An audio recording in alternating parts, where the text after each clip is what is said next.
Okay, hi, Paul Slatkin, it's Good News Planet. I'm here with Dr. Todd Shatkin. Hi, how are you? It's a pleasure. Thank you, Paul. Where are you from, Todd? From Buffalo, New York. Yeah, I heard that someone's coming down from Buffalo, and That's right. And I heard very good things, that you have some very innovative dental procedures. Tell me about them. Well, I developed the mini dental implant procedure to put crowns and bridges in patients' mouths when they're missing one or more teeth in one visit. Sometimes in a half an hour we can replace a few teeth. So they don't have to wait 4 to 6 months for healing or any of that stuff. You know, like I think there was a guy named Rube Goldberg, and he figured out things, you know, like in certain cases they were like mistakes. How did you come up with this idea? Well, in 2002, we were using these mini implants to stabilize loose dentures, and they were working so well that I decided to try it out on a single missing tooth, and it worked out great, so I started doing more of them and applied for a patent on the procedure and got my patent. So, do you think people that have weak teeth, or what kind of patient is perfect for you to help? Well, anybody that's got one or more missing teeth or suffers from loose dentures, we can either stabilize their loose dentures in about an hour, or we can replace one or all of their teeth in a matter of a day or so. I don't know much about dentures, but are all dentures equal? Well, the dentures themselves, you know, can be made by anybody, but the key is to make them fit properly, function properly, and look aesthetic. And if you can do all three of those, then you've got a nice denture. And if you can stabilize it with the mini implants, then you've got a denture that not only looks good, but is very stable. You don't have to use any denture adhesive or glue or anything like that. Since I don't know much about it, does a denture go over existing teeth, and then if you're missing one, you know, you have a tooth there? Or is that what the concept is? Well, a denture can go on a patient who's got no teeth, or you could have a partial denture where it goes in to replace a few teeth or several teeth. But the biggest thing is permanently replacing teeth where they're missing teeth with permanent cemented crowns on mini implants. And that's where you really give a patient a second chance at teeth. And those kind of teeth will, you know, I mean, the body has its own way of healing, has its own way of living.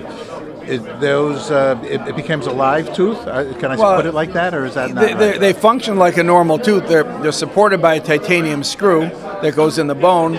We use titanium in hip replacements, knee replacements, and now we use them for teeth replacements. And you can do individual teeth, or you can do a series of mini implants to replace a series of teeth. Why'd you go to dental school? Why did I go to dental school?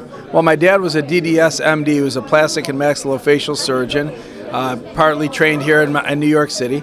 And he inspired me my entire life to be a health professional. And when I decided to be a doctor, I looked into dentistry and really enjoyed it and loved it and continue to love it 27 years later. What do you love about it? I like helping people smile. I like bringing smiles to people's faces, because if someone's smiling, they're a happy person. And if people are, you know, walking around covering their mouth because they're embarrassed to smile, they're not so happy. Is there any trick with halitosis or bad breath? There are a lot of products out there that help that, but the biggest thing is just good oral hygiene, going to the dentist regularly for checkups and cleanings, checking your gums and make sure you don't have periodontal disease.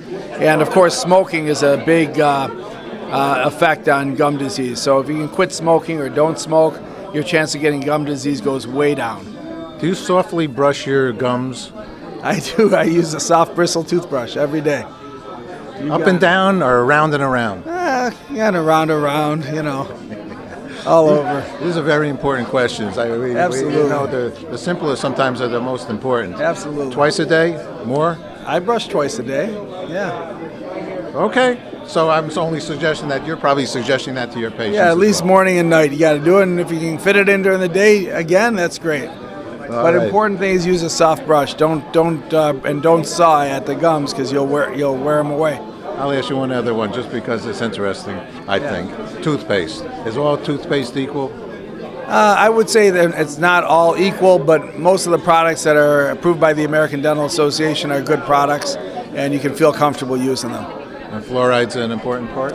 Well, you know, fluoride is important, but it's more important when you're a child. As you get older, you don't need as much fluoride, but it does help reduce sensitivity on the teeth. Okay, well, we're getting a whole good lesson here, and you're getting an award. How do you feel about that? I'm very excited about my award. I received the award in 2015 from the American Academy of Hospitality Sciences, and I understand, just found out now that I'm getting an award tonight again.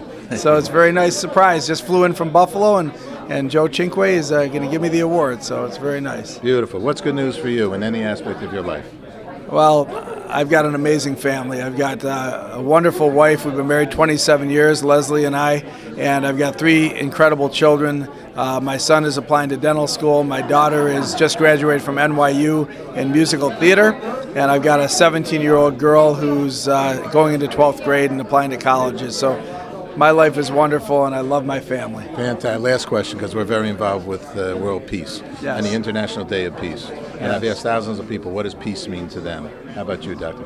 Well, you know, I'm Jewish, number one, and the Middle East is always in flux, and if we could somehow get peace in the Middle East, I think the rest of the world would follow. I really do. So I agree with you, and we're working on either creating a human peace sign in the Mount in there, or I do say a semi-border, or whatever they want to call about, Israel and Palestine. But the point is we're all one world with one community, all brothers and sisters. Yeah, absolutely. All right. Thanks so much. I love that song by Michael Jackson back in the day, the peace song. It was inspiring. And he also said, look at the man in the mirror. That's right, because it's all within us. No one has to hit anybody. We are the world. There you go. All right. Thanks so much. It's a pleasure. That was the song. Nice to be with you. It was just the 25th anniversary last year. Yeah. Thank you, Doctor. Okay, Paul Slatkin signing off.